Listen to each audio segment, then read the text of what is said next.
welcome to, as you see by the title, a new series of E30s. I got my E36 sitting here.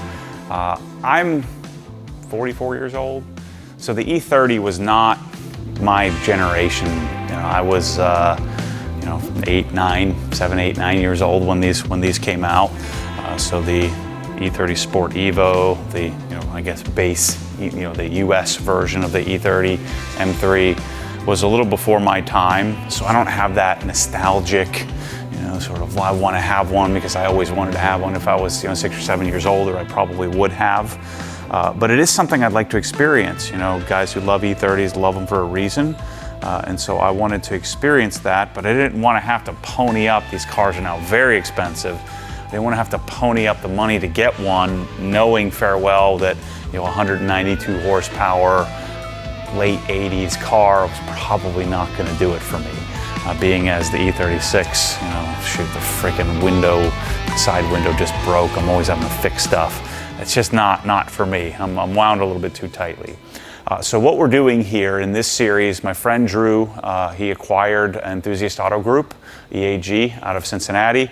And I bought several cars from EAG in the past. In fact, my E92, my low-mile E92 is from Eric and Evan.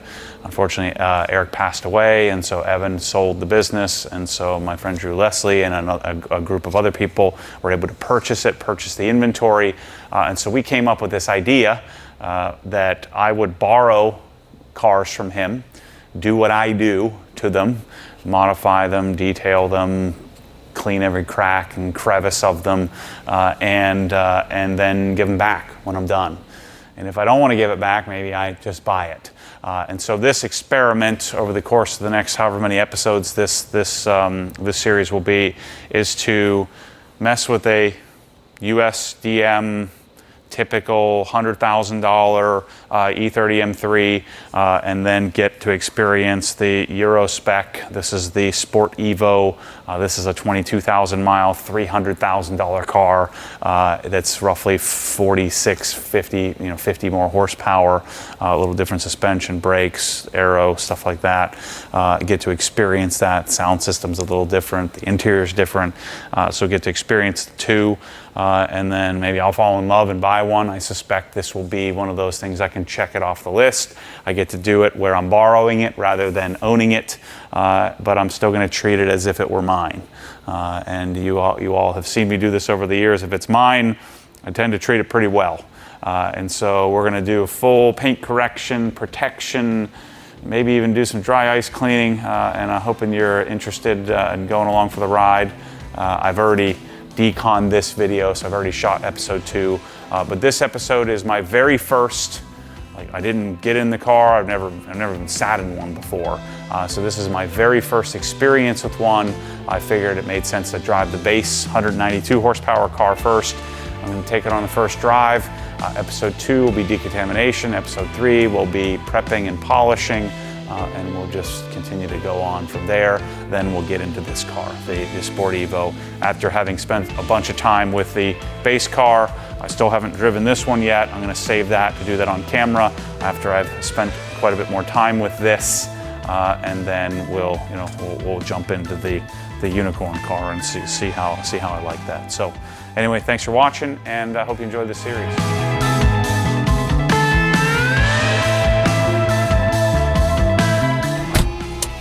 See if this window works. This window works. Voltage check. Whatever that pounds per square inch is, check. Probably oil pressure. Amperage draw. That's weird. Wonder what that's about. Very first E30 M3 experience. This car has 92,126 miles. It's a $100,000 car. See if I can bring my seat up a bit here. There we go. Well, if I do that, then my head hits the ceiling. Very similar to my E36. Kind of have to recline it a little bit. So this car, I believe, is stock.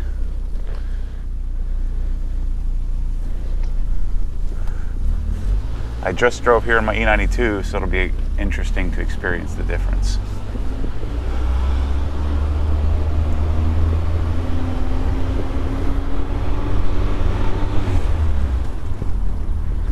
Brakes feel pretty spongy.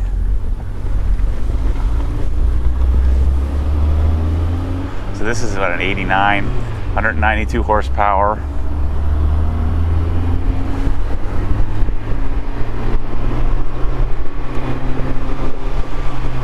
I already like it more than an E46 stock. That was a big disappointment to me, was the E46 experience.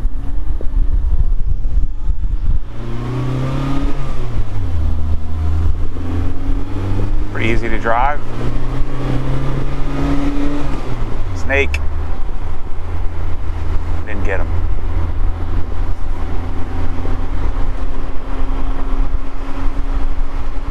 Man, I need a red car in my life. Should probably put the windows up for you. I don't want to put the air conditioning on because a 190 horsepower car, the AC is going to kill our performance. I don't know if I want to mess with the sunroof and get it stuck. I don't know if the E30 sunroof is problematic like the E36. So, me being an M3 guy, that's like my unicorn car. Of course, I love GT3s. That's what I aspire. The GT3 is the aspiration. The M3 I feel like is appropriate. And so this is where it all started. Without this car, I don't know that any of this happens. Any of the GT3s and all of the really cool stuff we have, without the success of this. What do they make, like 15,000 of these puppies worldwide? Oh, that's third gear, not first gear. It's already up to temp. The advantage of having a little baby engine. So as I get to experience these over the next couple of months, I'll be able to develop more of an opinion. This is my very first, I've been in the presence of an E30 before, this is the first time I ever even sat in one. But man, could you imagine having this at, in the late 80s, early 90s, how freaking cool this would have been? Like, man, what were they, 35 grand in 88? Something like that.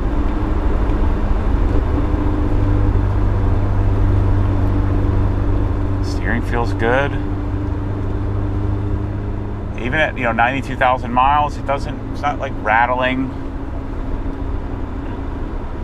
I'm going 58 miles an hour.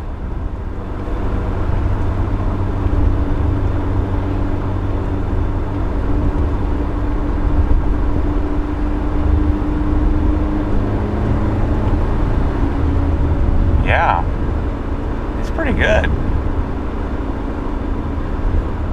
I'm so appreciative of Drew giving me this experience of getting to go back in time, live it. I don't think I'm gonna want one of these, but who knows? And I don't have to buy it. I get to own it, detail it, play with it, drive it around a little bit, and then then if I fall in love, then of course I can always buy one.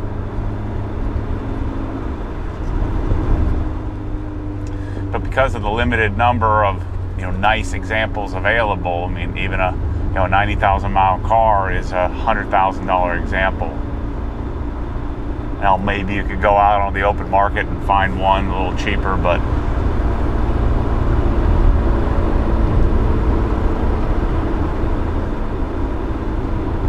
this is pretty good.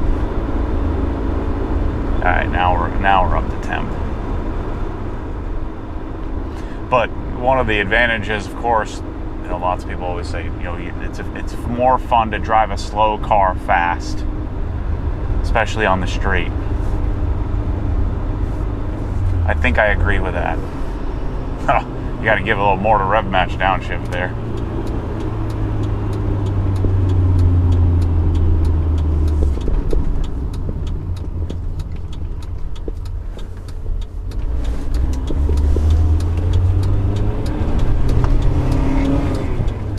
mean, if you put like an amazing, like, you know, Olin suspension on this thing, oh yeah, there's nothing there. Yeah, it's pretty slow. I'd wager, you know, if you were to drive this car around a, you know, town, it's going to gain, especially bright red, the wide fenders, it's going to garner quite a bit of attention. It looks right on the edge of classic. I guess it depends on the audience. You know, a bunch of 40, 50-year-old plus, it's not going to look classic, it's going to look nostalgic. A bunch of younger people, younger in their, you know, 30s and younger, are probably going to think of this as a antique.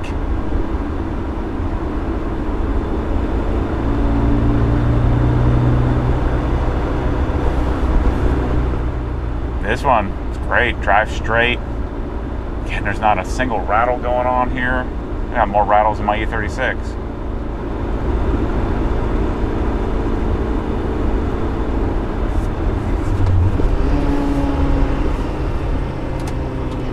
There's a little chatter through the gearbox.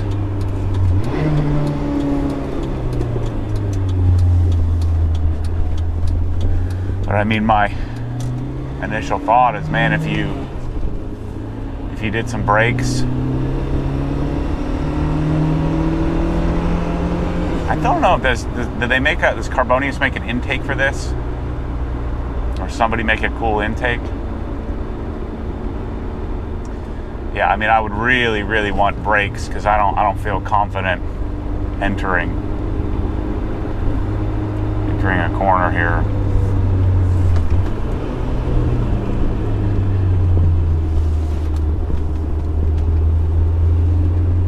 But like, we're like third gear, I needed to be in second.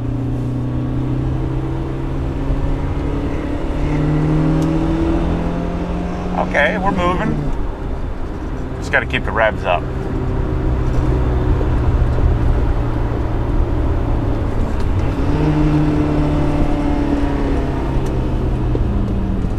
Let's roll it here. Give a little.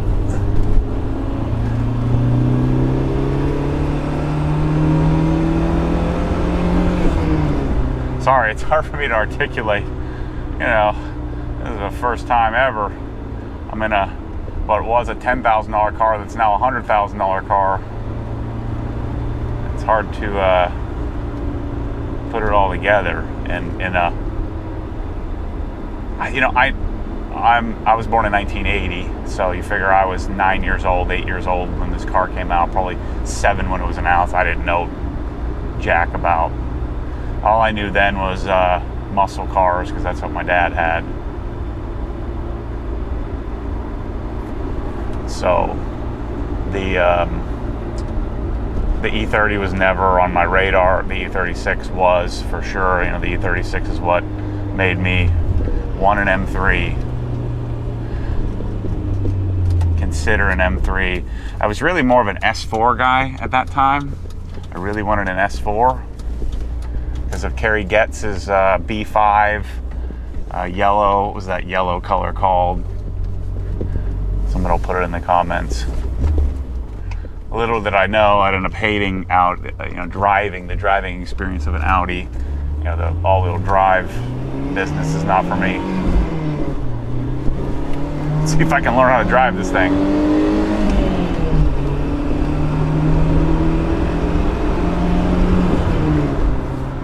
So the E30 Evo that I'm going to drive later, that one's a $300,000 car. It's almost 50 more horsepower. So 192 to 238 was at 46 more horsepower theoretically. And that one has some Coney adjustables on it and quite a bit of other things. I think the steering rack is the same. That car, of course, was brought in by EAG from Europe because we didn't get that car here.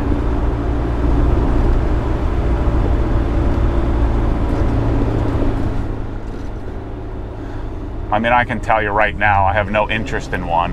Now, at least this car, we'll see what the Evo feels like. Yeah, I definitely need to be in second gear.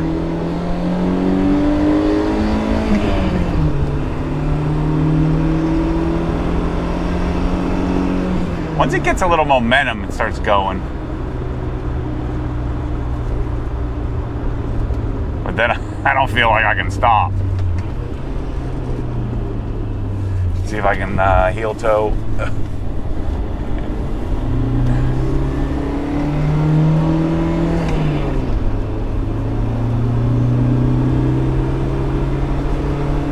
Certainly cool.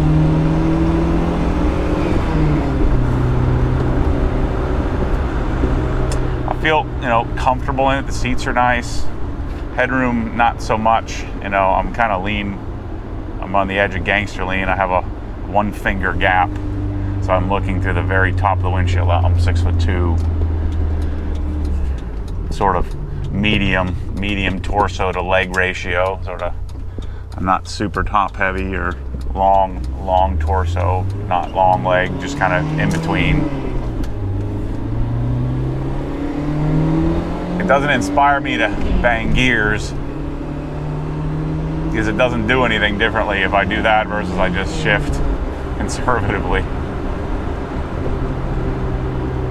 See, to me, I think to make the sacrifice on a car like this would be to, the nostalgia, the desire. Like, hey, I always wanted one. If I always wanted one, I think this would probably feel pretty cool to have.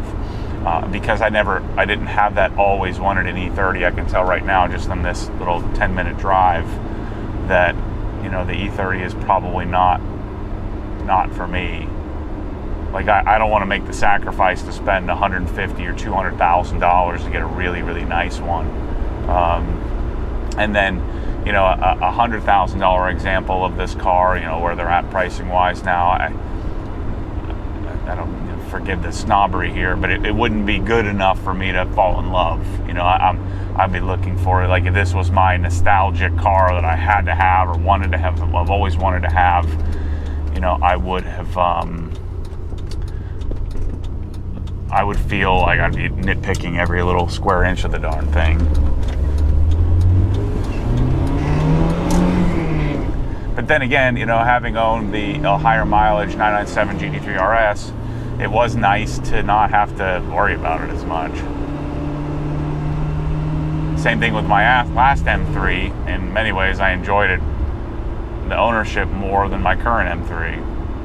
My last M3 had 30,000 miles. The one I have now, has 1,800 miles. More of a museum piece. But I just drove it today. But see, like this little S curve up here in this car, I have no desire. Oh, let me go rip this thing, see what it can do. It's not eliciting that emotion for me. You can call me a sissy if you want, but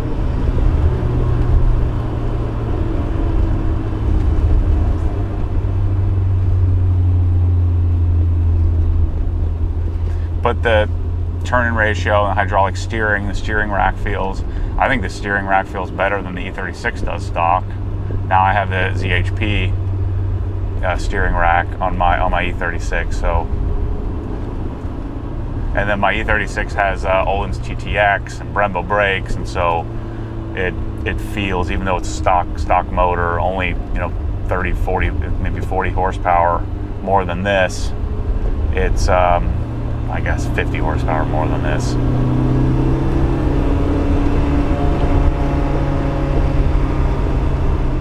The E36 to me feels more modern. I mean, that's a stupid comment. It is more modern.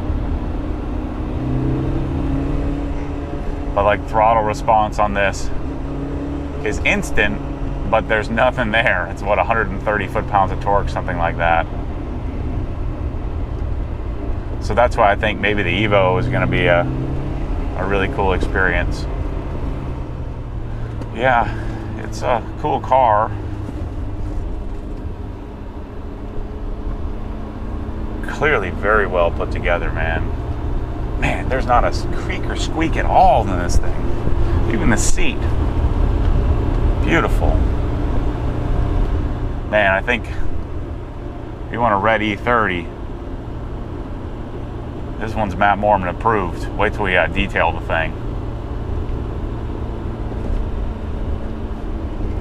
I don't know. You could have told me this car had 22,000 miles on it. I would have believed you.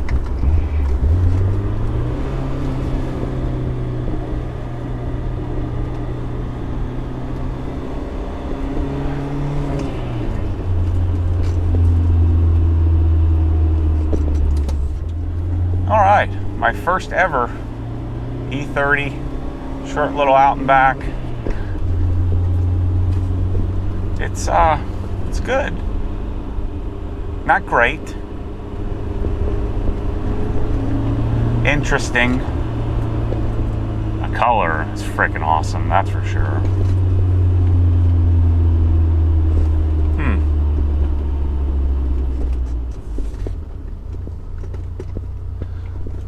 So stay tuned for my first drive in the Evo version. What is it called? The Evo Sport? I feel like I could go flat out, first gear, second gear pull on this neighborhood street. Other than making a lot of noise, I don't know that it would get going fast enough to matter.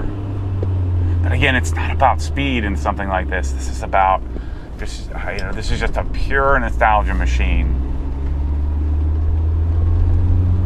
Maybe if I was 10 years older, I'd be all about this. Probably because I would have been all about it when I was younger. But, I'm not the best guy for this kind of conversation simply because, like 2011, 10, 11, 12, 13 is the pinnacle for me as we pull up to my E92. It's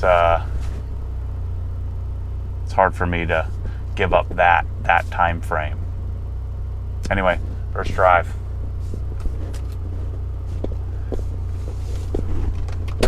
See what a courtesy rev sounds like.